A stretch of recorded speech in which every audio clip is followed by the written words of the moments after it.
So I just finished making this red piece, and what I do like to do is fold it in half so I can find the center line.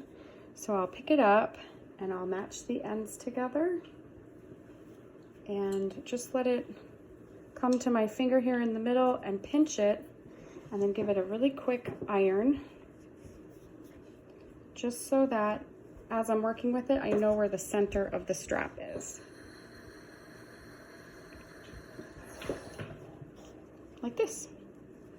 Now I'll set it aside. For this next mask, I'm going to use the green straps.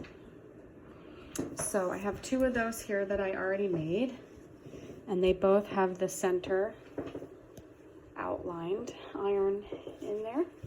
So first I'm going to start with the bottom part of the mask. So here's the top where the pin and the nose go. I'm going to flip it over and work with it this way. So with the darts facing away from me, what we're going to do is take our strap and find that center mark on the strap. And we can kind of still see the center mark on the mask, but you can kind of eyeball it. You can guess between the two and line it up to the center of the mask like this.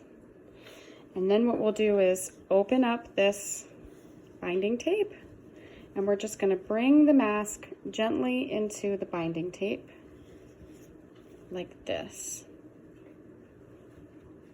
and fold it in. So you can see we're hemming the edge by capturing it into the binding tape. So what I like to do is usually just pin the middle, and I'm going to change the angle of the camera so you can see what I'm doing a little better. So it's pinned once in the middle. We don't want to pin or sew this liner again, so you can kind of scoot it up or flip it up out of the way.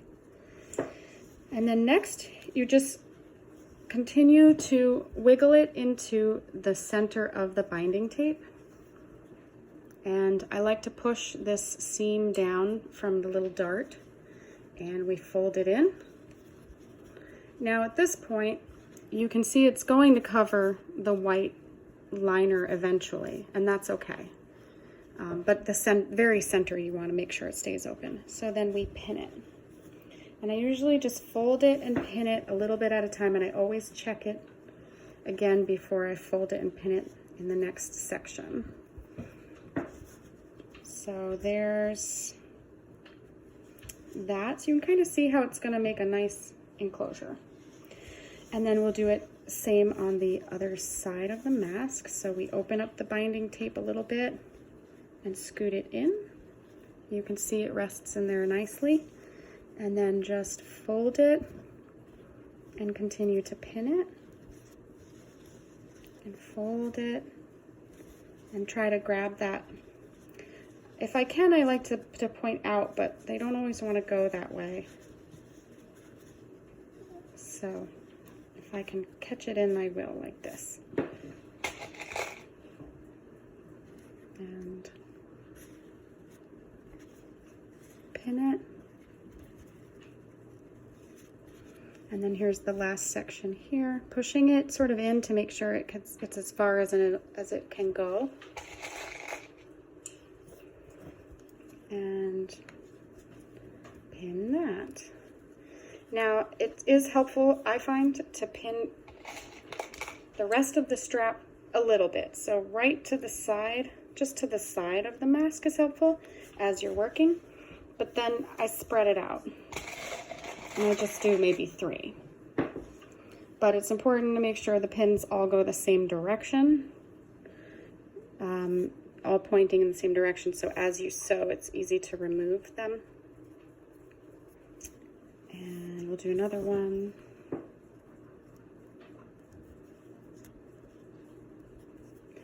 And maybe one more.